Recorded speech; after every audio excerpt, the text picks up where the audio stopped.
بسم اللہ الرحمن الرحیم. سلسلہ آئیے حفظ کریں. حدیث نمبر 8 ہے.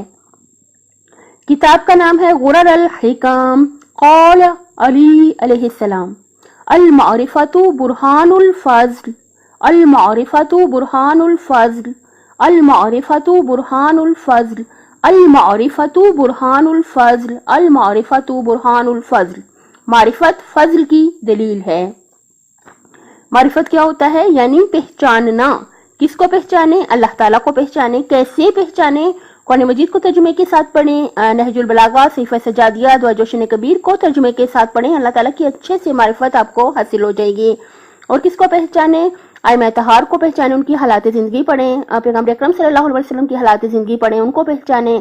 اور کس کو پہچانے؟ اپنے آپ کو پہچانے. اپنے بارے میں غور و فکر کریں کہ اللہ تعالیٰ نے آپ کو کتنی خصوصیات اور خوبیاں عطا کی ہیں، اور جو خاص صفت اللہ نے آپ کو ایک عطا کی ہے آپ وہ ڈھونڈیں کہ اللہ تعالیٰ کون سا ایسا کام ہے جو آپ بہت بہترین، بہت محبت اور عشق سے کر سکتے ہیں، جو جائز اور حلال کام ہے.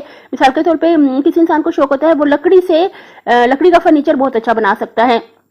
کسی انسان کو شوق ہوتا ہے وہ باغبانی بہت اچھی کر سکتا ہے. جس چیز کو بھی آپ بہت محبت سے، عشق سے جس کام کو کر سکیں، وہی جو ہے آپ کا پیشن. آج کل چلا ہوا لفظ پیشن ہے آپ کا، تو آپ اس پر کام کریں تو آپ بہت کمال تک پہنچ سکتے ہیں.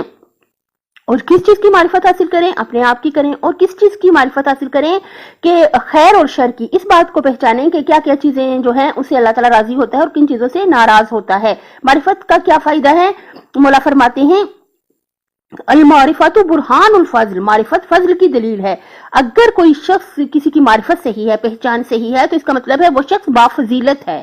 وہ شخص جو ہے وہ کامیاب ہے، بافضیلت ہے، وہ جو ہے صاحب عزت ہے، صاحب کمال ہے. کون سا شخص کہ جس کو معرفت حاصل ہے، اور معرفت ہم کوشش کر کے حاصل کر سکتے ہیں. المعرفۃ برہان الفضل، المعرفۃ برہان الفضل، المعرفۃ برہان الفضل، المعرفۃ برہان الفضل، المعرفۃ برہان الفضل. پھر پیٹ کریں گے المعرفۃ برہان الفضل، المعرفۃ برہان الفضل، المعرفۃ برہان الفضل، المعرفۃ برہان الفضل، المعرفۃ برہان الفضل. پھر پیٹ کریں گے المعرفۃ برہان الفضل، المعرفۃ برہان الفضل، المعرفۃ برہان الفضل، المعرفۃ برہان الفضل، المعرفۃ برہان الفضل.